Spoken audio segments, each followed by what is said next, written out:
আসসালামু আলাইকুম, আমি রায়হান আপনাদের সাথে আছি। সম্মানিত ভিউয়ার্স, আমি আজকে অত্যন্ত সুন্দর একটা জায়গায় এসেছি।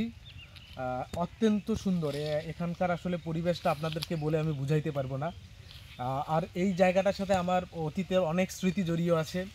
আমার বন্ধু বান্ধব ছোটোবেলাকার যে সাথীরা ছিল তাদেরকে সহ আমি প্রায় এই জায়গাটায় আসতাম। একদম যেটাকে বলা হয় একটা ন্যাচারাল বিউটি এখানকার। আপনারা দেখতে পাচ্ছেন এখানকার পরিবেশটা।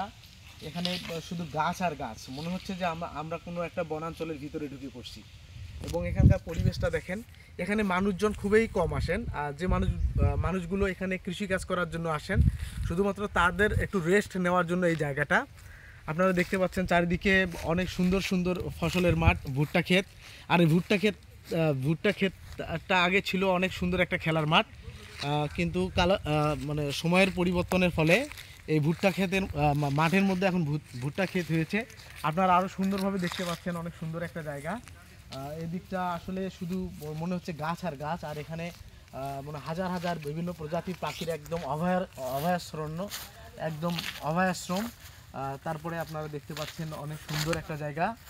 আপনারা জানেন আসলে এই জায়গাটা কোথায়, আপনারা অবশ্যই জানতে চাবেন। এটা হচ্ছে আমাদের একদম চিলমারী উপজেলার রমনা ইউনিয়নের ৭ নং ওয়ার্ড, যেটাকে বলে তেলিপাড়া ঝাকুয়াপাড়ার একদম শেষের প্রান্ত। এরপরে আমাদের গাইবান্ধা জেলার হচ্ছে আপনার সুন্দরগঞ্জ উপজেলা।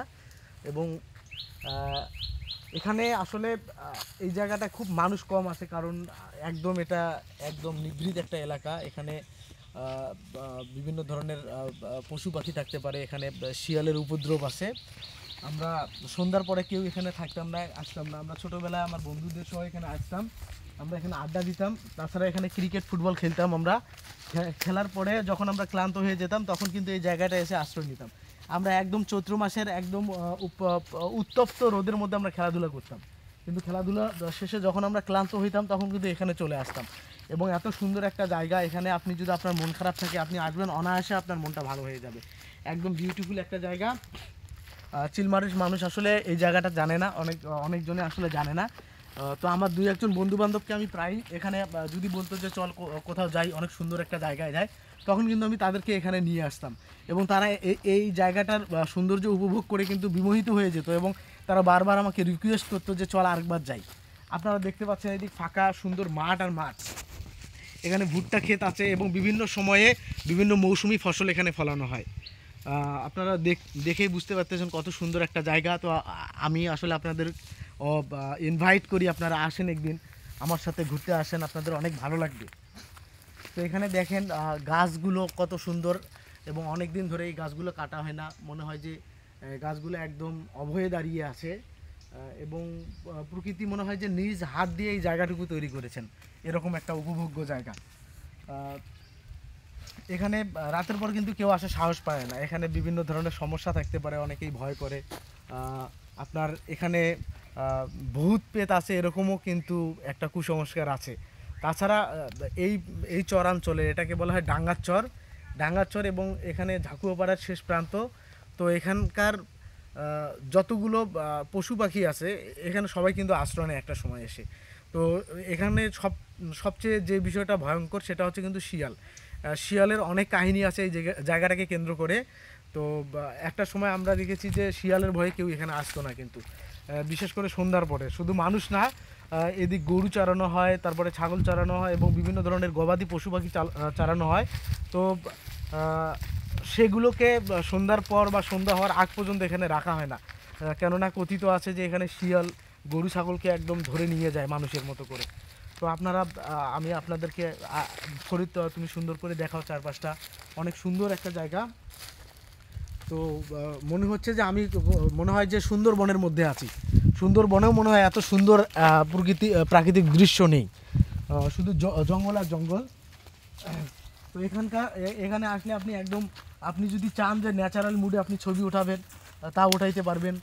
তাছাড়া মনে হয় যে আপনি একটু চোখ বন্ধ করে শান্তিতে একটু আপনি প্রকৃতির একদম নিরেট খাঁটি বাতাস উপভোগ করতে চান, তো এখানে আসবেন, অনেক সুন্দর লাগবে আপনাদের। বিশেষ করে একটু বিকেলের দিকে যদি আসেন, আরও সুন্দর লাগবে। এখানে দেখেন কত সুন্দর সুন্দর গাছ। এই গাছগুলো অনেক দিন ধরে কাটা হয় না। তাছাড়া ওই দিক দেখেন পাখিরাও কত সুন্দর করে উঠতেছে। একদম বললাম কি, গ্রামের যদি আপনি একদম পিওর স্বাদ উপভোগ করতে চান, তো আপনাকে এই জায়গাটায় আসতে হবে। একদম খোলা আকাশ, চারিদিকে মাঠ, কৃষকের ব্যস্ততা, সব মিলেই মনে হয় যে মনোরম একটা জায়গা। তো আমি সুযোগ পেলেই, সময় পেলেই, অনেক ব্যস্ততা থাকে, তারপরেও যখনই সুযোগ এবং সময় পাই, আমি কিন্তু আমার বন্ধুবান্ধব যে 2-3 জন আছে খুব কাছের, তাদেরকে নিয়ে আসি এবং এখানে এসে অনেকটা সময় আমরা কাটাই। তুমি ফরিদ এদিকে আসো, দেখাও যে আসলে কতটা নিভৃত একটা জায়গা, কতটা মানুষের চোখও আড়ালের একটা জায়গা। এখানে সচরাচর মানুষ আসে না, কিন্তু তুমি আর একটু গভীরে নিয়ে যাও জঙ্গলের, দেখো অনেক সুন্দর একটা জায়গা। এখানে আসলে একদম বনের মতো, কেউই আসে না, যার কারণে এখানে পশু পাখিদের, যেগুলো বন্য পশু পাখি আছে তাদের কিন্তু অভয়াশ্রম, একদম অভয়াশ্রম। আপনারা আসলে না আসলে বুঝতে পারবেন না কত সুন্দর একটা জায়গা, একদম নিরেট খাঁটি একটা জায়গা। আপনাদেরকে আমি রিকোয়েস্ট করি, যারা চিলমারিতে থাকেন নতুবা চিলমারির কাছাকাছি কোনো একটা এলাকায় থাকেন, তাদেরকে আমি অনুরোধ করব তারা যেন এই জায়গাটা এসে 1-2 ঘন্টা যেন তারা সময় কাটিয়ে যায়। তারা তাদের আসলে জীবনে, আমি মনে করব যে তারা যদি এখানে আসে, এখানে যদি সময় কাটায়, এবং আমি মনে করব তাদের জীবনের অন্যতম সেরা একটা সময় হবে এখানকার কাটানোর সময়টা। তো আপনারা দেখতে পাচ্ছেন আসলে এখানে দেখাও, এখানে কিন্তু মিষ্টি আলু চাষ করা হয়েছে। এখানে মিষ্টি আলু চাষ করা হয়েছে।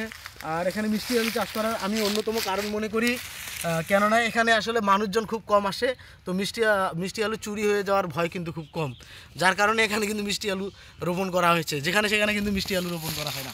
তো আর একটা বিষয় দেখেন, তুমি ফরিদ আরেকটা দেখাও, ভুট্টা ক্ষেতগুলো দেখাও, কত সুন্দর একটা জায়গা। তো এখানে আসলে কেউ আসে না, তো আমি এই জন্য আপনাদের অনুরোধ করব, আপনারা যদি সময় পান, আপনারা আপনাদের সময় মতো এখানে চলে আসবেন। এই শিমুল গাছটা দেখো কত সুন্দর, একদম শিমুলের কাঁটাওয়ালা গাছ। এরকম গাছ আসলে আর দেখা যায় না। এখন তো গ্রামগুলো আস্তে আস্তে শহরে পরিণত হচ্ছে, যার কারণে আমরা যে গ্রামের মানুষ, আমরা কিন্তু প্রকৃত গ্রামের স্বাদটা পাচ্ছি না। কিন্তু এই জায়গাগুলোতে আসলে, এই সুন্দর একদম নিরেট খাঁটি নীরব জায়গায় আসলে আপনারা কিন্তু একদম, আপনারা যে গ্রামে বাস করেন, মনে হবে যে আসলেই প্রকৃতপক্ষে আপনারা গ্রামেই আছেন, বুঝছেন। তাছাড়া কিন্তু আমরা গ্রামের স্বাদ খুব একটা পাই না। কিন্তু আমাদের গ্রামগুলো শহর হচ্ছে, ইট পাথরের বাড়ি হচ্ছে, কিন্তু ওই যে কুড়ে ঘর, খড়ের ঘর, এগুলো কিন্তু নাই। কিন্তু আপনি এই দিক আসলে মনে হবে যে আপনার এখানে একদম আপনি গ্রামে আছেন। তো এই দিক, হ্যাঁ, আপনারা দেখতেই পাচ্ছেন অনেক সুন্দর জায়গা দেখাচ্ছে ফরিদ। তো আজকে আর বেশি কথা বলবো না, কেননা অনেক অনেক সুন্দর একটা জায়গা আপনাদের দেখালাম। এর পরবর্তীতে আমি আরও সুন্দর সুন্দর জায়গা দেখাবো আমি আপনাদেরকে, কারণ আমি খুব উপভোগ করি এই জায়গাগুলো। বিকেলবেলা আপনারা যদি এই জায়গাগুলোতে আসেন, আপনাদের মনটা এতটাই ভরে যাবে বলার মতো না।